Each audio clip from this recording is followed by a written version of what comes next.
Welcome back to Sunrise Daily. We're coming to you live from Kaduna venue of Kadinvest 6.0. Well, we've got Umar Aboki, who is the Executive Secretary of KADIPA. That's the KADIPA that's refused. Trying to twist my tongue earlier this morning. Good morning, and thank you for coming on today. Good morning. It's a pleasure to be here. Thank you very much. Well, it's the 6th edition. I mean, we know how impactful COVID has been globally, but there seems to be this commitment to go on with Kadinvest. Tell us about it. What informs that decision? For us, coming in here into this administration, it was very clear that for you to drive proper economic growth, you really need to ensure that you encourage the private sector to invest. Government can't do that alone, so we made a conscious effort to ensure that we make Kaduna State an attractive investment destination. We created the Kaduna Investment Promotion Agency. It's one of the first agencies that this state created to serve as a platform, as a one-stop shop to handhold investors into the process of coming into the state, showcasing what the comparative advantages of the state are and all of that. And one of the things we know really for any progress to happen is that there has to be consistency.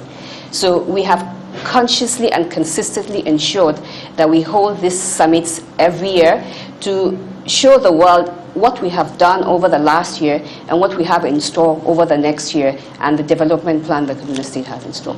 You know, there must have been, I mean, when nobody saw it coming, COVID, and so I'm just wondering, what kind of thoughts and considerations, you know, when that happened and you were thinking, oh my goodness, we still have to go with Kadinvest. So what kind of challenges went through the mindset of your team? First, I think it was a lockdown. It was really a difficult position for everyone. But as a state, we had been proactive at an issue. One of the things that this government has promoted is e-governance. So since 2015, when we came in, the governor had been very adamant about we must ensure that we enshrine e-governance into the state. So a lot of reforms had happened, a lot of automation had happened, digitalization. So it was easy, even during COVID, to kind of consistently continue with the work. So it was also easier for us to organize a virtual summit at 5.0 to still ensure that, hey, we tell the world that despite COVID, there are a lot of opportunities that still abound. So after COVID now, you found, I mean, interest, of course, coming back again. What areas, I don't know if the areas where they showed interest pre-COVID and now after COVID, if the areas where investors are showing interest has changed. Has it changed any way? I think that what has changed about all of this is that a lot of investors now seek to see how do we ensure that we have some digital platform in the investment space. How do we bring in technology into a lot of the things that we do so that we're not caught in this kind of situations again. But the priority sectors remain the same. We see interest in the agro-allied industries, but we also see, hey, how do we really fast-track investments into the value chain of this agricultural thing?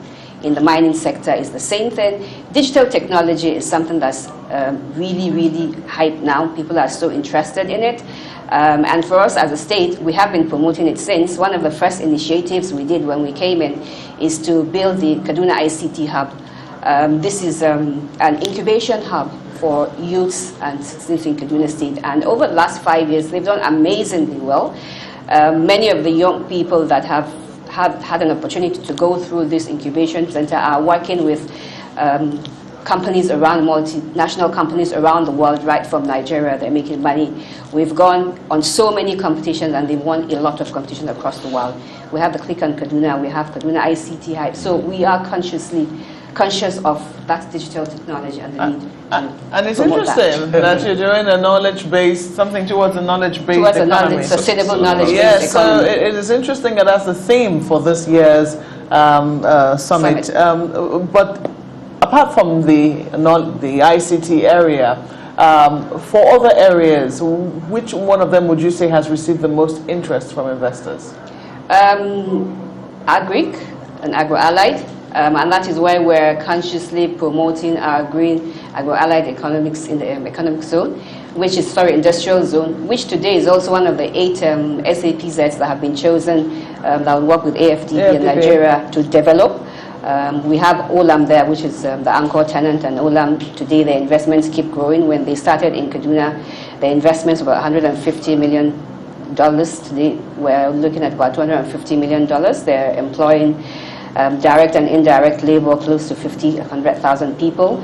An economic city has really sprung up there. Because of that, we're also even doing a grains market there to ensure that we reduce the bottlenecks that our farmers face from moving their stuff from their grains from where they're farming to the place, and then they can just have a market there, and Olam is willing to take off their grains at any point in time. I know you've tried to mention some of those wins, but on the whole now, I mean, as an investor, you always look at returns from your investment. So from Kadinvest 1.0, where it was about bringing Kaduna economy to the global scene, to this one now, what would you say has been the biggest returns for the state? Job creation. 4 or 5 of our major investments probably employ about 200,000, 300,000 people in Kaduna State, creating huge employment opportunities. We see that our farmers are getting better value for their money. We don't see that attrition of rural communities coming into the urban area. They're happy being where they are because there's a lot of investments that have come around where they are, and they're seeing the value in those kind of investments. So that's really a key for us in Kaduna State. Our IGR has tremendously grown because our taxpayer base has grown. Today our IGR, this year we're looking at close to about 60 billion naira in IGR instead, and that is a huge feat for us. We're inching up and trying to catch up with those very I wonder if you're getting to the point where you think maybe the revenue from the federal government is not what you're really relying on at this stage. But no, we're trying to ensure that we're able to generate our own revenues to at least run the government, and then whatever comes from the federal government will go straight into capital expenditure. Brilliant. So about Kadinvest 6.0, the theme is quite instructive towards a sustainable knowledge-based economy. Yeah. I've tried to look at the trend of the themes from Kadinvest 1.0. Last year was infrastructure, industrialization, and innovation in the midst of COVID. Yes. But what influenced this year's theme? What are you hoping to achieve? It's honestly the new normal. It's to ensure that we want to have a conversation and ensure that we prepare Kaduna State and our youths for the future. We want to be sure that the investments that we bring into the state actually engage our people and not import labor, not import skills. So what are those skills that are needed for today? How do we drive that? Who are the partners that we can work with to drive that? Which is one of the things we're doing today, is signing a mutual accountability framework agreement with our development partners who have helped us over the years to ensure that our human capital is fully developed in line with what is required for today. And that's really why we chose that topic. So at the moment, what other specific steps can you say that you're taking to ensure you attract more investment while consolidating the ones that have come in? It's ensuring that Kaduna State remains an easy state to do business in. So we're conscious about our ease of doing business reforms. All of the agencies that are usually very critical to investment drives, land registry, business premises registration, land permits, taxes, have all been automated in Kaduna State. So you can sit from the comfort of your home across the world and actually apply for land in Kaduna State and be able to see it. You'll also be able to see areas of comparative advantages there. We have internally developed a dashboard to monitor these agencies, ensuring that they actually deliver on their commitments to investors, to the private sector, to everyone with regard to the services that they render.